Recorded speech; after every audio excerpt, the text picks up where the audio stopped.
Hello everybody and welcome to Storm Reads, and today I'm going to be wrapping up August.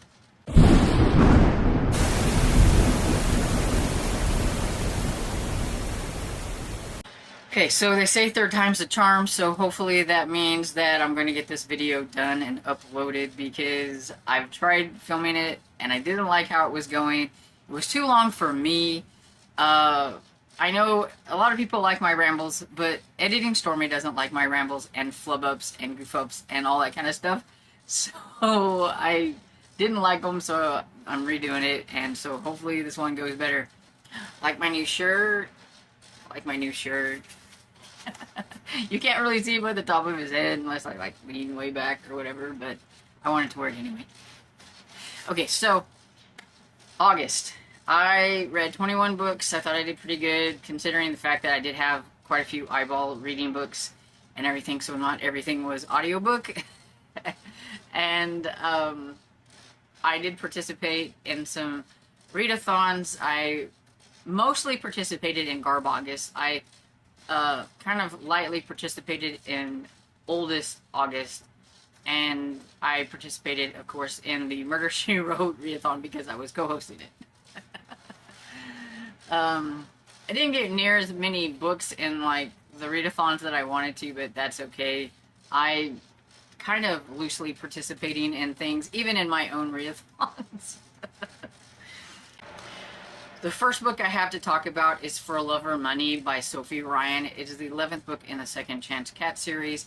I really enjoyed this, but I really love this series, so I knew I was going to like this. And if you like cats and trash the treasure type places and senior sleuths, because there are some in here, then you would probably like this, and I would suggest you start at the beginning, because it's a good series and you should start at the beginning. Then the next one I have is Montauk Monsters by Hunter Shea, and this was just a straight up creature feature in true Hunter Shea fashion, which is a really quick book with a lot of creatures killing and everything. Hardly anybody survives, and you do have your main ones trying to survive and everything. And I listened to this on audio. It was a graphic audio, which meant that it's got sound effects and all that, so it was a little interesting with the sound effects, and maybe at times a little gross. The next one I have is The Case of the Musical Cow by Earl Stanley Gardner. This is a standalone by this author. I prefer his Perry Mason series so far from what I've read from him, which is only 3 of the Perry Masons and then the standalone, so I mean, I haven't read a whole lot, but I just do prefer them. But I do think this is a good place to start if you've not read the author and you would like to give his writing a try to see if you would like it and don't want to get invested in like a long-running series or something like that. You could try this one. I did like it. I just prefer Perry Mason. The Blackbird Oracle by Deborah Harkness. I think I just hyped this one up a little bit too much in my mind. This is the 5th book in the All Souls series. It started out as a trilogy with a companion novel, and now we've got it as just an actual series. And I will probably always gravitate to just the trilogy and everything, but I did like this, just not quite as much as I was hoping to, because I just think I had it hyped up and didn't know where it was going to go moving forward. I think that was a lot of my problem. But yeah, if you like the All Souls series, I think you will like this and everything. It's just, I don't know what I was expecting from it, I guess, and everything. It did leave it off to where there's probably going to be more, and so I am curious to see where it will go.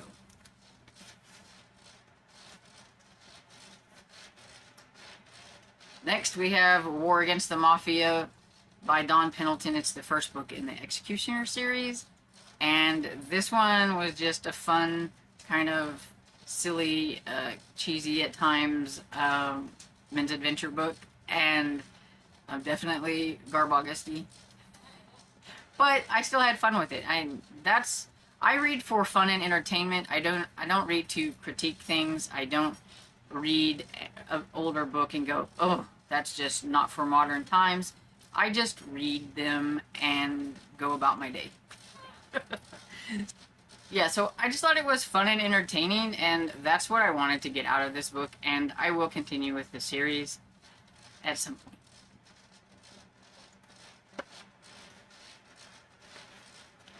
Next up is The Case of the Green Dressed Ghost by Lucy Banks, and I thought this one was just okay. It reminded me a lot of this series called Jacoby by William Ritter, and I think that series is a little bit better than this one, but this one is the first book in the Dr. Ribeiro's Agency of Supernatural. I thought the main character was a little bit whiny and stuff, but I mean, he could get better as it goes. I mean, he just got introduced to the fact that there are ghosts roaming around and trying to help them and everything. So I'll try to give him a little leeway on that. So I may try the second one to see what I think about it. But if this is your kind of thing, and look at that cover, it's so pretty. But if this is your kind of thing, you might enjoy this. So next, I'm going to put a picture here just to mark the Black Demon trilogy that I read. It was comic books that were 24 pages long each.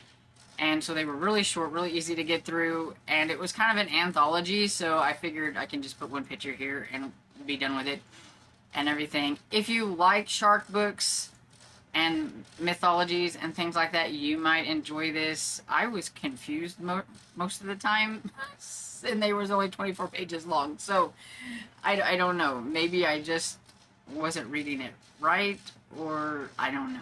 But I read them, and they were okay. Next, I have An Irish Bookshop Murder by Lucy Connolly. This is the first book in the Mercy McCarthy series. Now, I enjoyed this author's Scottish Isles series better, but this is a personal preference for me. There was a few times, like, there was some, like, social stuff thrown in that I just don't really care to read about.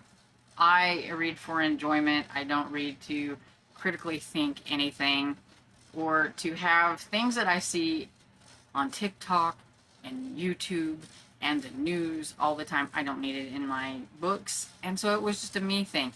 You might enjoy that, and it might not bother you at all. So do not take my didn't care for this as much as the other series to heart too much, because it really is just a personal preference. You might read it and be like, what the heck is she talking about? But I know what was in there, but what you might not. It just might have flowed right through. But for me, it made me roll my eyes, it made me argue with myself, and it took me out of the story. Okay, moving on. So the next one is Rum and Razors by Jessica Fletcher and Donald Bain. This was for the Murder She Wrote readathon, of course. And I thought it was okay, but it's definitely not a favorite and everything. I've kind of been a little hit or miss with what I've read so far of the Murder She Wrote series, which is only 3 books, because I started with number 1, because we know we have to read in order. So this was number 3. So, you know, the next one could be better or not. We'll see as we go through it. I'm not going to quit reading them. I am curious to see which ones I will like and which ones that I don't like and everything. So then next was War and Peach by Susan Furlong. This was the last book in a trilogy, part of a read-along I was doing with Killing Time with Cozies. I am kind of glad that it was only a trilogy, because I thought this series is okay, but it wasn't like a favorite. And so I really don't think I would have wanted to read more. And so I'm glad that it was just a trilogy and everything, which is sad, but I know some people liked it, and I know some people kind of felt like I did. So I know that it's, you know, gonna depend on who's reading it, what they think of it. So if you like peaches and cozies, then give it a try. Next up was The Young and Violent by Vin Parker, and this was very short, thank goodness. Not really my type of read, and I made it through it. I really like the cover. It wouldn't stop me from collecting more teen gang kind of books if I like the covers. but because I just like vintage covers, but it just really wasn't my cup of tea, and I thought it was okay. I seen a review, and I think they summed it up really nicely, with saying that it was like West Side Story, but with no song and dance. And I thought the ending was so sad because it was needless death, because they had to save face and had to go up ahead and do this rumble over this girl when the one guy didn't even really care anymore. But he couldn't, say that. He had to save face or whatever it is. And it's like, boys, men, I don't know. It's crazy.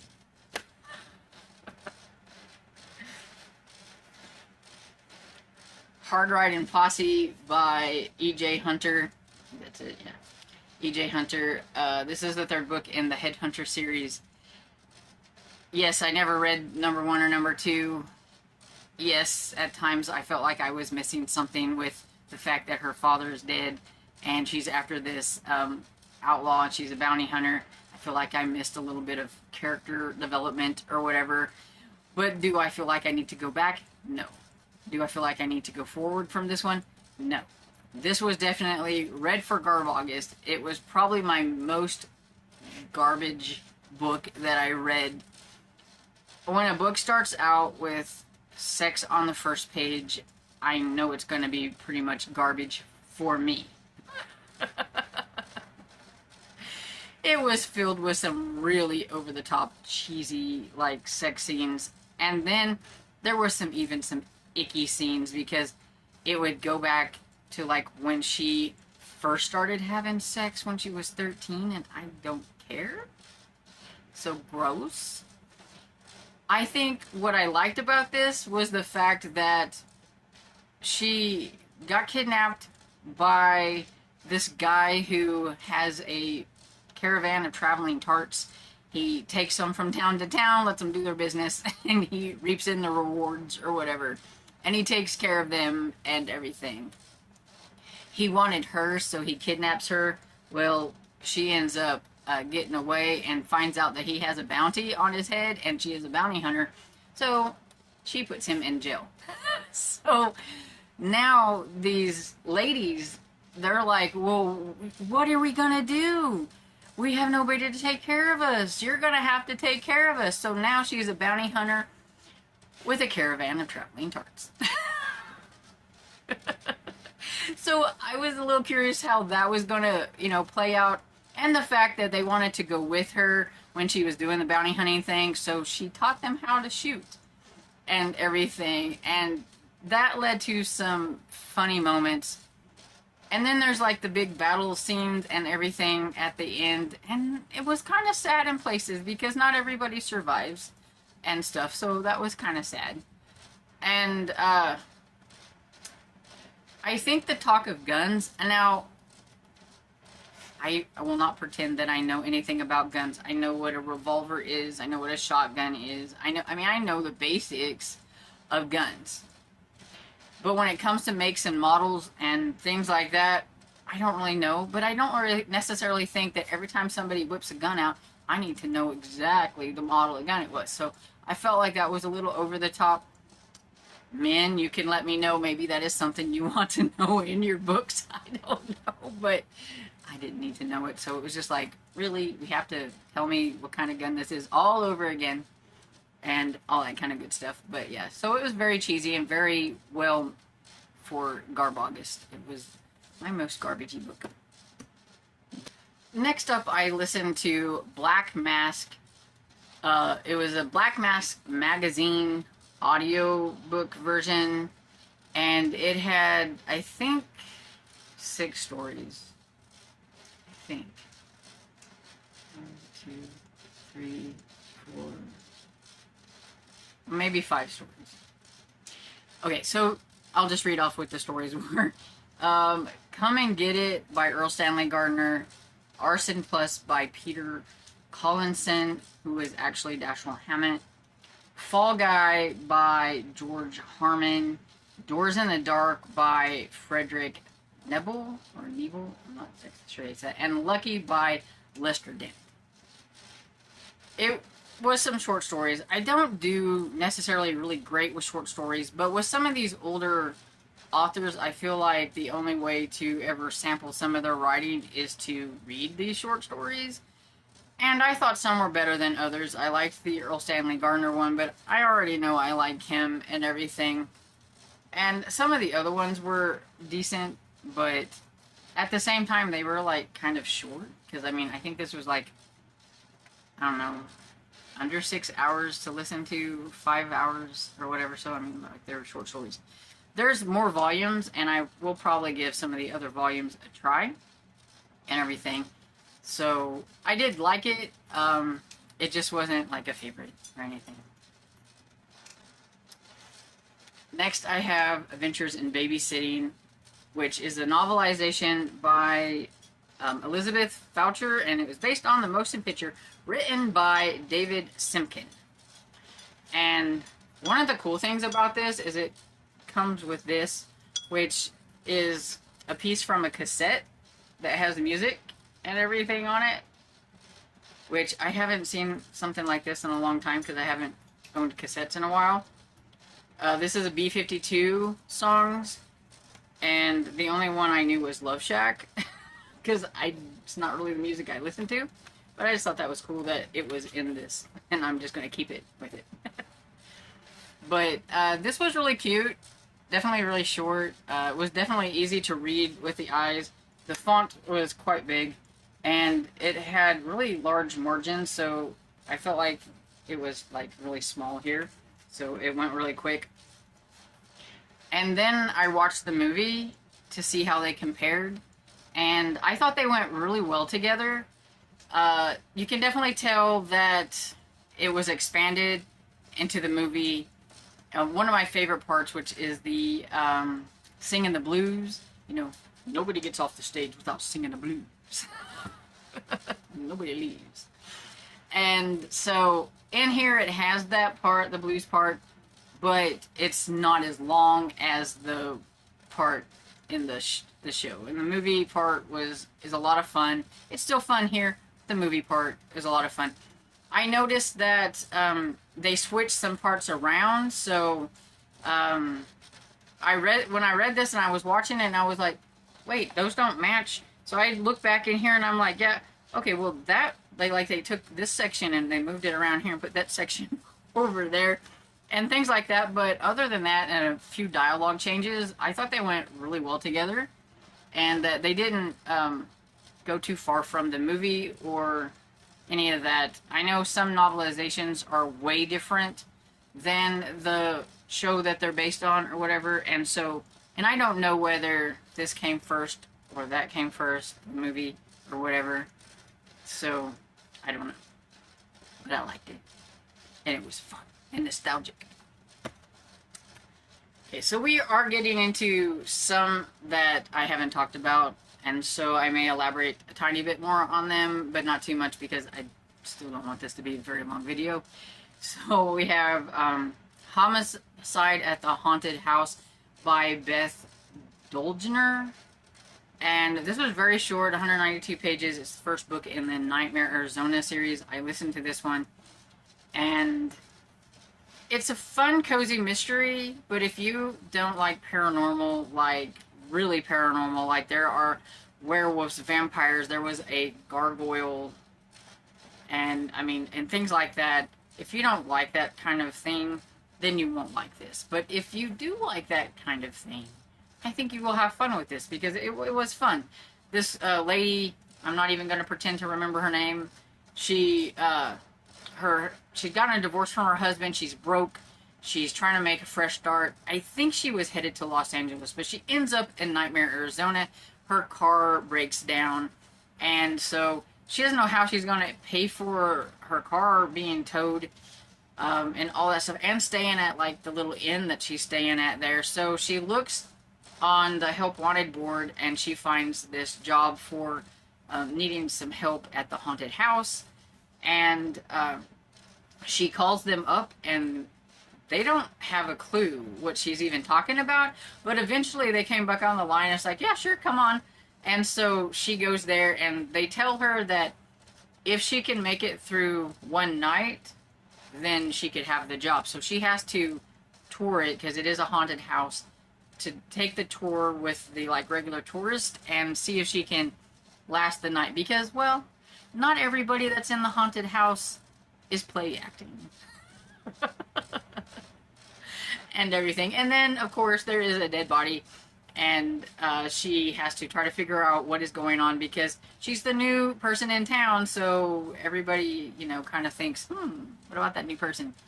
So, yeah, she got to figure it out. And I thought it was pretty good. I will continue on with the series. Next was Theodore Hendricks and the Monstrous League of Monsters by Jordan Copy. I'm not exactly sure how you say the last name.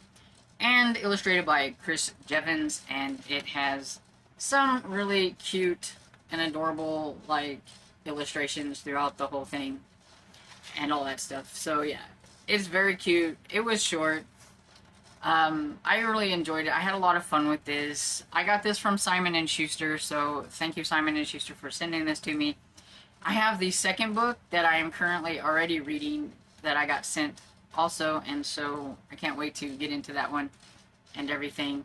But yeah, if you like middle grade books, I would say this one, there might have been a couple instances of maybe somebody might think something was spooky in here, but for the most part, this is completely not spooky. It is just about a girl who is being raised by monsters, and she's not supposed to be. That's like #1 rule. You're not supposed to let humans know who you are and everything, but they find a little kid baby in the graveyard, and they take her home. They do try to find her parents and things, but the more they get to know her, the more they just don't want to let go of her. And so now she's like 10 years old, and somebody is threatening to tell on them, and they've got to try to figure out who it is. And a new kid moves to town, so she makes friends for the first time with this new kid and everything. And so, yeah, it's super cute and everything.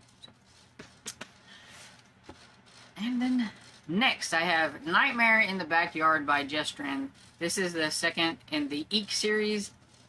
And I like the first book better. This is middle grade, and I think my problem with this is I don't really necessarily care for a lot of closed circle things, especially like mysteries and horror and things like that. If it's not moving, if there's things not happening, and we're just all stuck in this house throughout the whole entire thing, sometimes I get a little bored with that.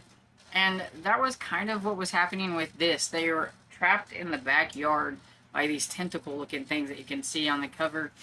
And at one point they make it from the tent to like this rickety old treehouse, and then they're like stuck in there for like half of the book or whatever, and it's like, okay, is something going to happen here? It was a little boring for me. And then the ending happens, and then the ending was just way over the top. I think with these like goosebumpy type books, which is what this reminds me of, sometimes they just have a hard time sticking the ending. And even, to me, even R.L. Stine has trouble with some of sticking the ending sometimes with these and everything. So it's like it's going really good, and then all of a sudden the ending happens, and you're just kind of like, what? And that's just kind of how that happened with this one. So I think it's okay, and I will continue with the series if he writes more of them, but this, I definitely like the first one better. Then, I have Person of Interest by Peter Granger, and I'm not even going to lie and tell you that I remember anything from this, because I don't. This was one for Oldest August, and I think I just wanted to read it to decide whether I wanted to continue with the series. That's what Oldest August kind of was for me. It was make me think, do I need to keep these? Do I want to keep these? Do I want to keep going with this? And I think I'm going to continue that going forward.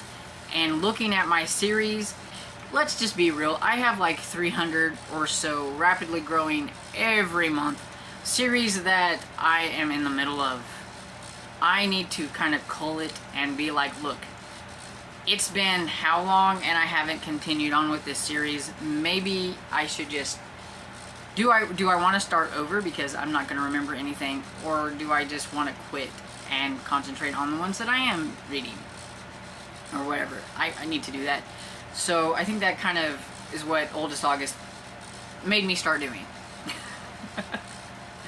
And then I have, the last book is Grave Peril by Jim Butcher. This is a reread and a read along with Amy that's in a Discord and my friend Barb. We are reading one book a month and everything, and so this one was fun. It was mostly with the vampires. It had kind of a little bit of a sad ending and everything, but I really enjoyed it. This is one of my favorite series, so even the bad books I still enjoy. I'm still mad at the author for the very last book that he's written and everything, but at the same time I am very curious to see what he's going to do next, even though I'm mad. So yeah, okay, whew. So that's all the books and everything. Did you participate in Garb August or Oldest August or Murder, She Wrote or any other readathon? Let me know down below what were some of your favorite books from maybe some of those readathons that you participated in. I love chatting with you guys in the comments, and you guys make my TBR grow, so hey. Anyway, so I hope you enjoyed this video, and if you did, don't forget to like, subscribe, and I will see you all in the next video. Bye.